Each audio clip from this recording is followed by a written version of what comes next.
And welcome to my second video of the night.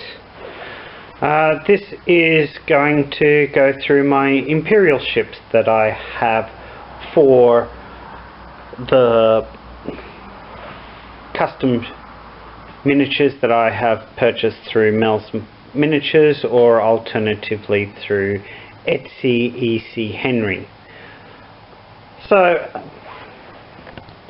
for most of these I have used DA Shipyard, but for the Lancer class frigate I'm using Kuat Drive Yards, which unfortunately if I use the main page to get through everything, it's a little bit slow, or it doesn't even link.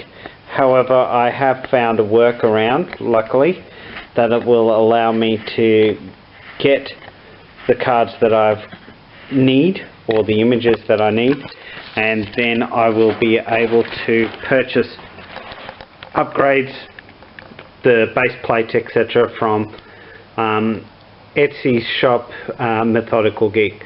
So first off, I'm going to go through the Nebula B Imperial from EC Henry. As you can see, I've got the two Rebel ones right there.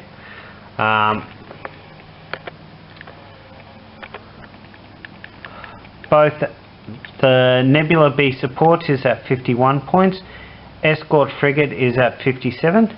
The Nebula B Imperial is also at 57 points, while the Nebula B Imperial Nebula B is at 60 points. So running through just the differences between the DA card and the KDY card. The KDY card has a brace, evade and a redirect, while the Nebula B Escort has exactly the same as the Rebel Escort frigate. There is no difference between the two cards. The Imperial, it has, instead of the engineering upgrade, it has a gunner's section. And that's pretty much about it. Arcs wise, it's the exact same arcs as the Rebels. The next one I'll go through is my Lancer class frigate. Now, just for nice looking sakes, I've just put a Gladiator base on it, but this is the version I'll be using from KDY Shipyard. It is at point cost of 36, which means it's significantly cheaper than both of the Raiders. But as you can see, it's only got one blue throughout all arc. Its main ability is with its anti-starfighter. And as you can see from the KDY Shipyard website, the arcs are significantly different than the normal Raider, but closer to what the actual Gladiator is. Next up is my Vindicator Heavy Cruiser. I have two versions of the Vindicator Heavy Cruiser, both from DA Shipyards currently. A Heavy Cruiser itself and an Escort Cruiser. The Heavy Cruiser is priced at 64 points, while the Escort Cruiser is at 70.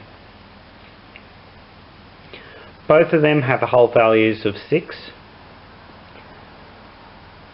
Both of them have command of 2 and an engineering of 3.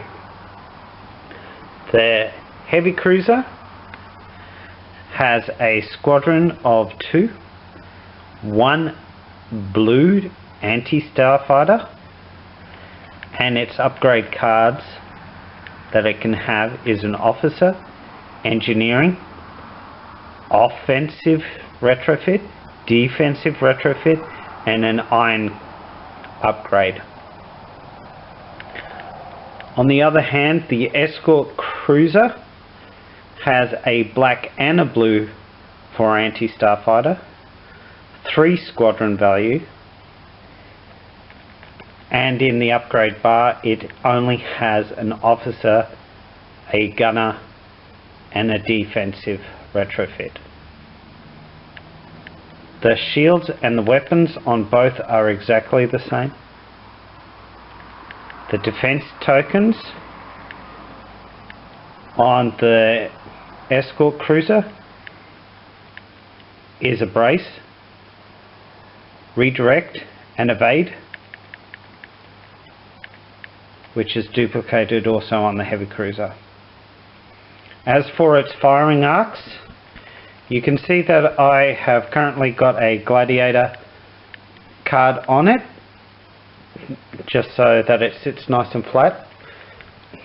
However, according to KDY Shipyards, the actual template should be a lot back, similar to a Imperial class Star Destroyer's arcs, but just on the medium base. Last up, I have my Imperial Dreadnought. I have 2 versions of it. I have a Imperial refit and a Katana Fleet Dreadnought. The Imperial Dreadnought refit has a hull value of 6, which is for both, a anti-starfighter of red, a redirect and 2 braces, with a command squadron engineering values of 4, 2, 4. The Katana Fleet, on the other hand, has a blue anti-starfighter, a set of 2 redirects and 1 brace, and a command value of 3, 1, 4 for engineering. The weapons, as you can see, both of them have 2 red out the front, a blue, while the Imperial refit also gains a black dice out the front. The sides are 2 red and 1 blue for both, with the Katana Fleet having an extra blue, while the Imperial refit has 1 black and the rear is 2 reds. Upgrade cards with the Imperial, you've got a officer, a gunner, ordnance turbo laser, while the Katana Fleet version has a officer, gunner, engineering, iron and turbo laser. The Imperial has 73 points, while the Katana Fleet has 66. And as you can see, the arcs is pretty much a broadside. It's also on a medium base. Well, that's it for my Imperial ships. Please like and subscribe. Obviously, if Asmodee or Atomic Mass Games decides to bring out these models in their own format, I'll intend to use their rules rather than the community rules. Please, if you would like to comment on any changes to the decisions that I think are appropriate for my vessels, please leave a comment. And in the meantime, happy gaming. Good night.